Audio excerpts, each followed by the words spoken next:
What's up, everybody? This is the Outsiders Podcast.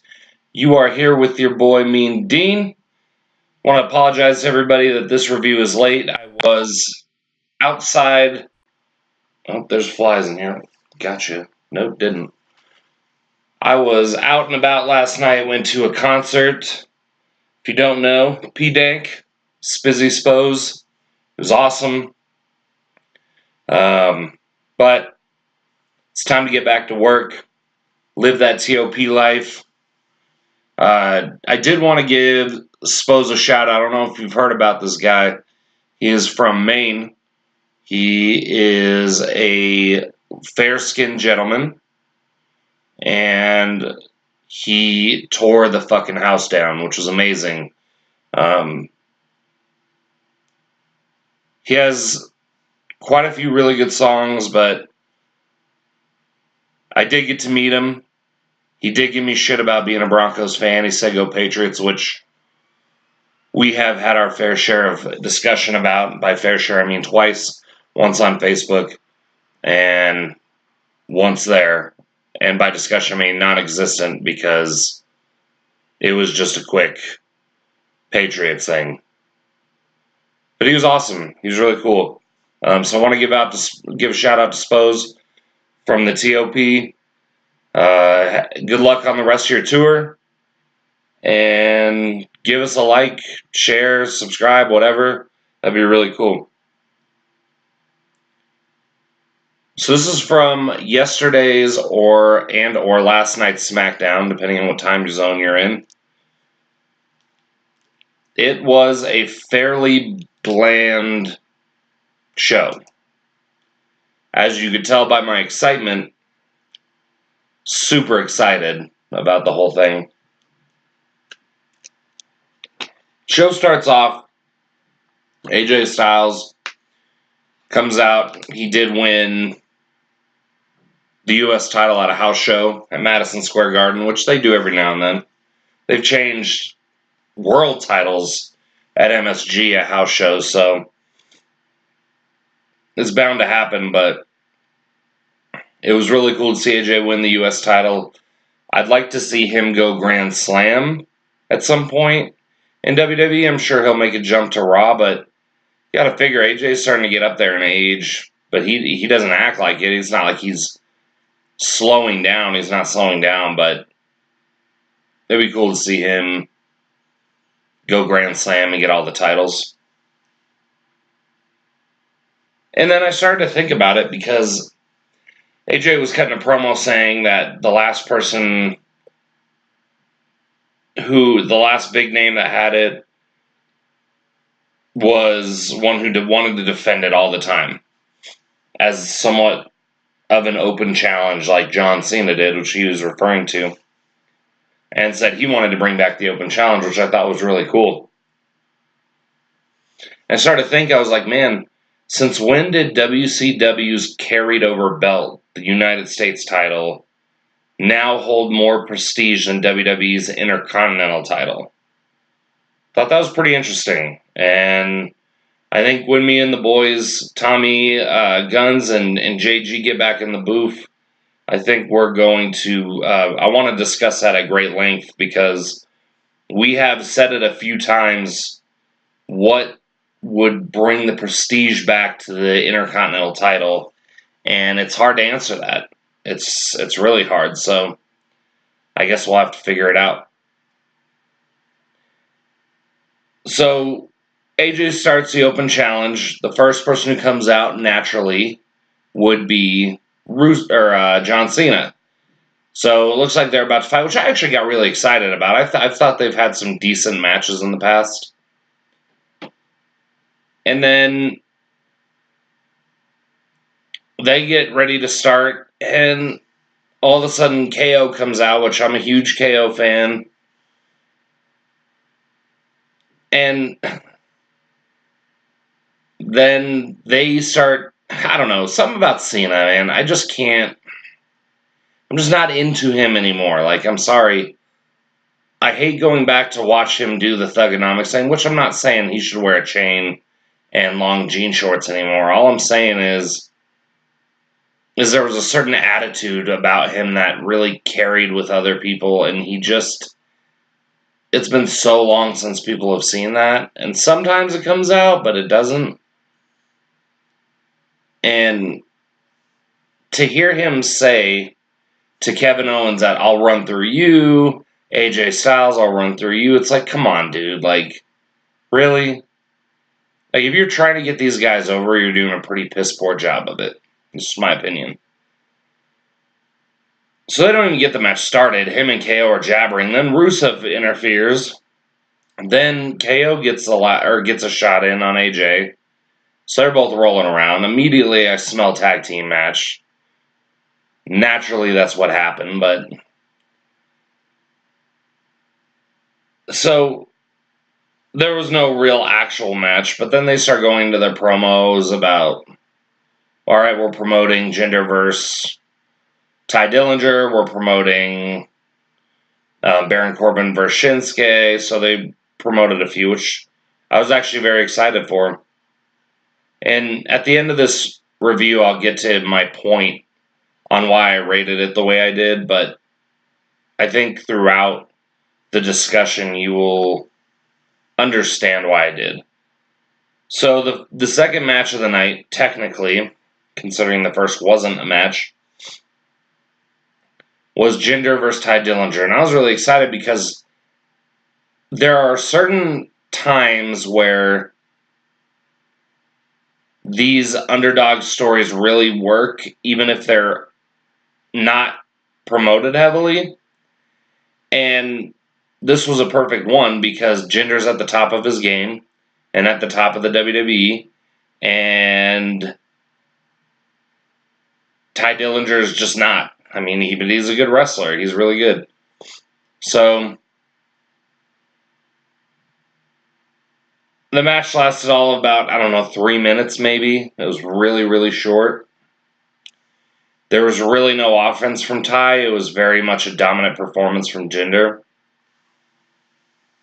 So let me say this, and Mr. JG will appreciate this probably more than anybody. There was an episode on YouTube probably 2 months ago, roughly, for the Outsiders podcast. And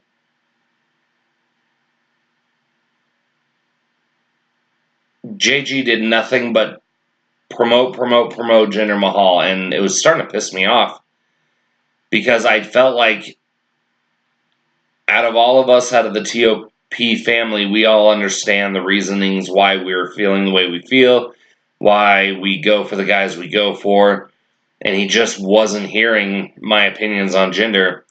So I ended up walking out of the show. I recommend you go check it out. And I sit before you today, eating crow, to tell you that Jinder Mahal is one of the better heels currently in the WWE, and he's getting better every day. Every time I see Jinder, there's something new that's positive about him. Shit. I'm getting hyped up. I'm hitting my table. There's something new about Jinder that I can't put my finger on it. Like, he did his match, which wasn't terrible. I mean, I rated that match a 4. I know it's not very high, but it was a 3-minute match. It's not Goldberg here. It's a 3-minute match that Jinder was supposed to dominate. So there was nothing surprising. There was nothing new. It was just a match that expected to go and be and end the way that it was. So I gave it a 4. I already knew it was going to happen. It's not exciting to me. At the same time, Jinder was crisp. He really wasn't that bad. And his promo afterwards was really good. It was really good. And Mr. JG, I see what you see now. So congratulations. I guess you win this one. One thing I want to say. Can't believe I'm going to say this. We will get into our predictions about Battleground in a couple weeks here, but I do want to go out on a limb.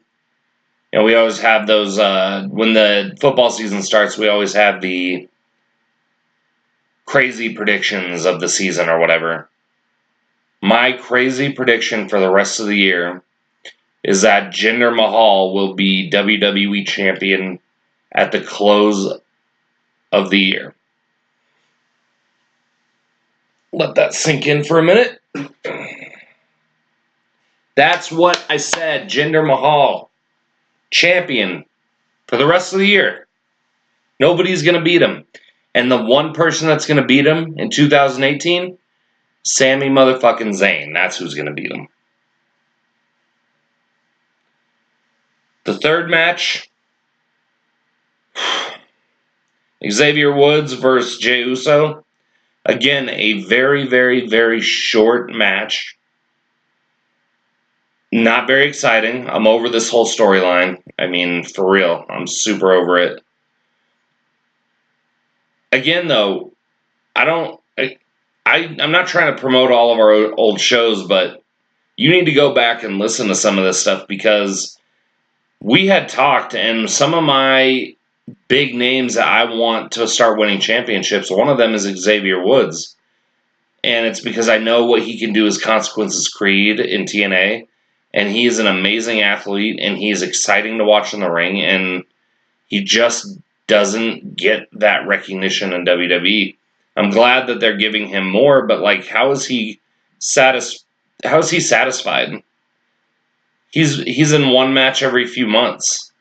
I mean, I guess he's getting paid to be in one match every few months and to go out there and make an ass out of himself. So, I mean, I guess I'm the asshole now, but a couple decent moves, but there, for the most part, there's interference between both teams. Finally, fucking the ref kicked him out, and it lasted all about 45 seconds after that, but that was the most exciting part of the match. So I rated it a 5. I thought it was slightly better in that 45 seconds, but man, it was another short match. So I don't know. I mean, it was what it was. Shane came in, started throwing around women's title matches. I really like that new WWE women's title, the glowing one. I think that's pretty dope. I was really big into the ones that Cena changed for the U.S. title with the spinner U.S. title. Not so much the WWE title, but definitely the U.S. title. Everybody comes in and usually makes a pretty good belt. The Rock made a pretty terrible belt at one point, but for the most part, they haven't been bad, and I think this one's pretty cool that Naomi has. So, but man, Shane's just handing out women's matches. Here's number one contendership. Here's number one contendership. You know, and then that was it. What I think is really funny is that Charlotte keeps saying things that the fans are thinking, which is really funny. She's like, but just in a terrible way. Like, everybody keeps saying, if you say Lana, like this, like why would you even say Lana? She doesn't even deserve it. Like, we know, Charlotte. Thank you for bringing that up. We know. We appreciate it.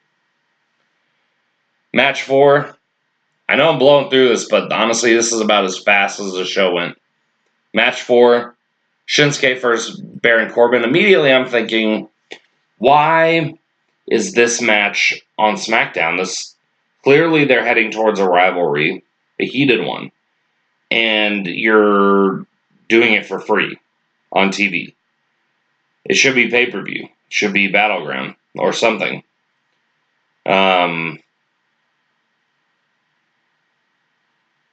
So they both come out. Shinsuke jumps out of the ring and starts attacking Corbin. They go into the crowd. I'm like, oh shit, this is popping off now. This is going to be a big deal. And the bell rang. So I want to make that clear. A lot of people are going to say, well, the match didn't start. The match fucking started, okay? The bell rang. And they went outside and they started fighting, and then the officials broke it up. right in the middle of an official match. So somebody fucked up and rang the bell, because it shouldn't have ended that way.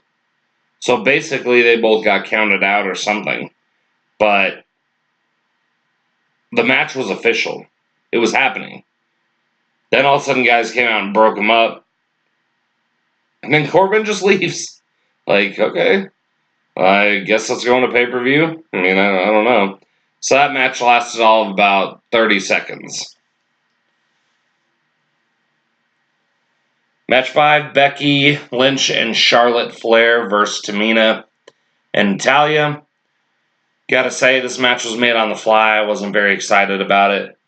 You know, the best part about that match is how animated Charlotte is, and that's the best part of most of her matches. She's a really good wrestler. Sometimes she's a little crazy, and over it, she does too much sometimes, and it could injure somebody, but for the most part, Charlotte's a good wrestler. Honestly, I figured that Tamina and Natalya would win this match. I didn't see it going the obvious way. But I'm unclear about the number one contendership. I didn't really understand it, so I'm not sure if Natalya, Lana, and Tamina are number one contenders, or if they're going towards a number one contender match with 5 people. I guess maybe I missed that part when Shane was talking. I honestly had zoned out a little bit, only because I was super uninterested. Anyway, moving on. Maria Kanellis starts looking for Sami Zayn, wants an apology. Chad Gable, funny as always, calls him Sammy Wow Wow for some stupid reason.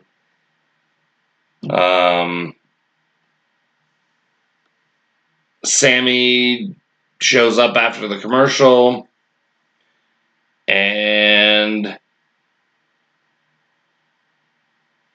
said he was sick of apologizing, and then I don't know. I think Maria was good. I thought the whole Love Hurts line was good, and I'm glad she's not so much of a ditz. Like, I think she's playing her ROH character real well with Mike Bennett. So my hope is that they can continue to do that.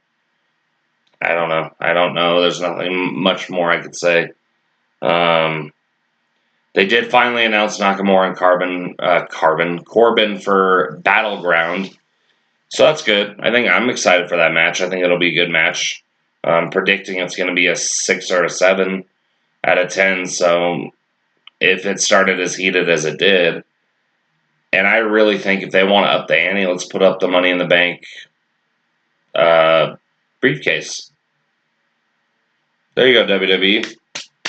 Just wrote all your shit. Congrats. Then we move into the Fashion Files. Seems like the crowd was into it. I really don't give a shit about the Fashion Files. I have heard nothing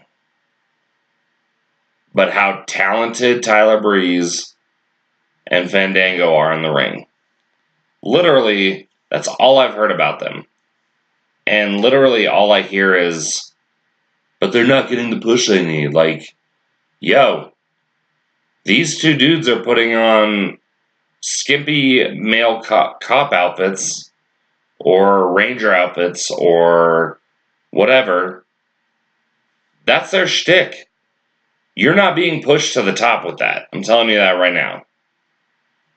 You want the reason why the Revival is much bigger than Breeze and Fandango right now is because that's who they are. They're just ass kickers. And everybody loves ass kickers. I'm sure they can get to that point. I'm not saying they need to be like the Revival. All I'm saying is keep your story intact. That's fine. But have a fucking mean streak to you. You can't be the underdogs and be the butt of the joke at the same time. You just can't. That will never work. And then we run. It looks like Zack Ryder's going to turn. I don't know why I have to say that. Everybody knows that, so. Mojo is Mojo's. Zack is Zack. Zack will turn. Battleground will be Mojo and Zack on 1 week notice. Congratulations, you guys know how to build.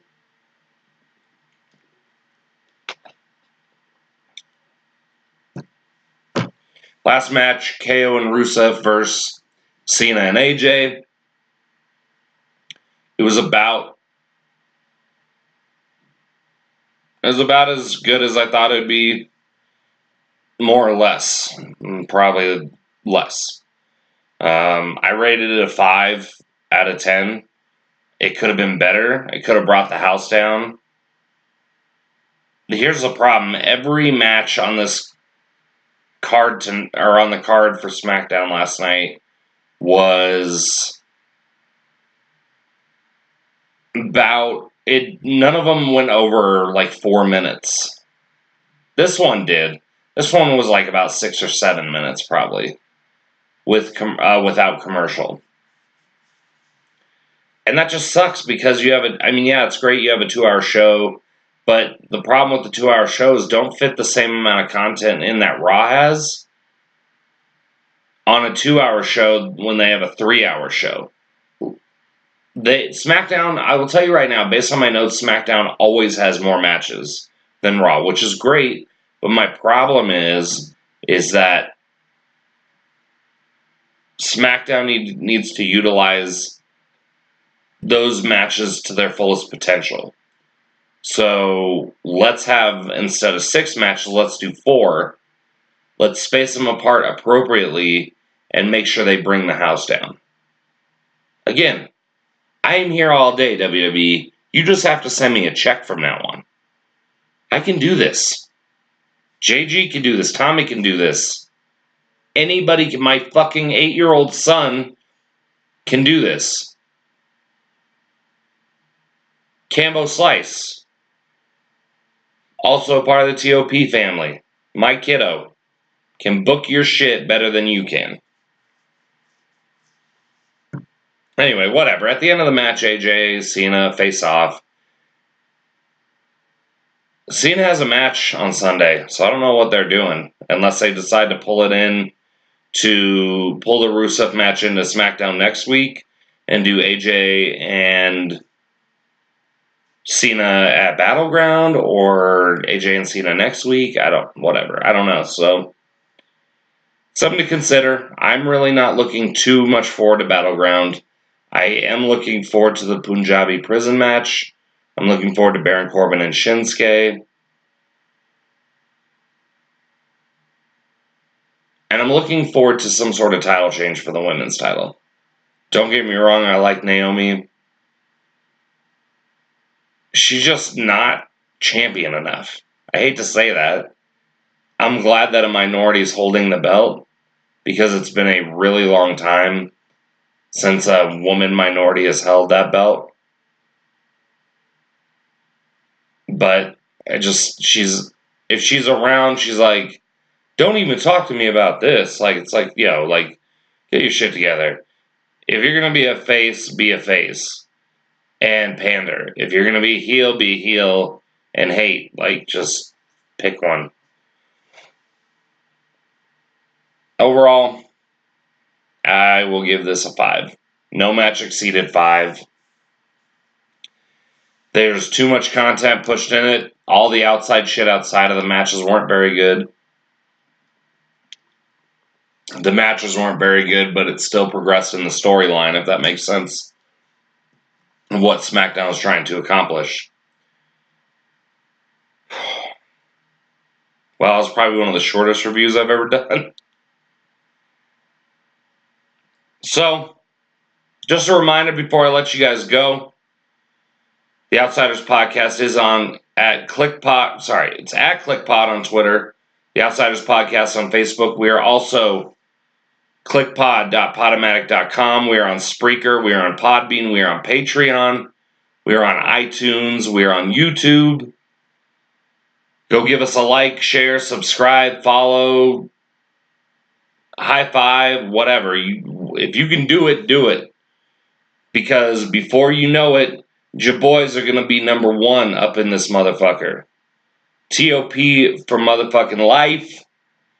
For me, Dean, JG, Tommy, we done.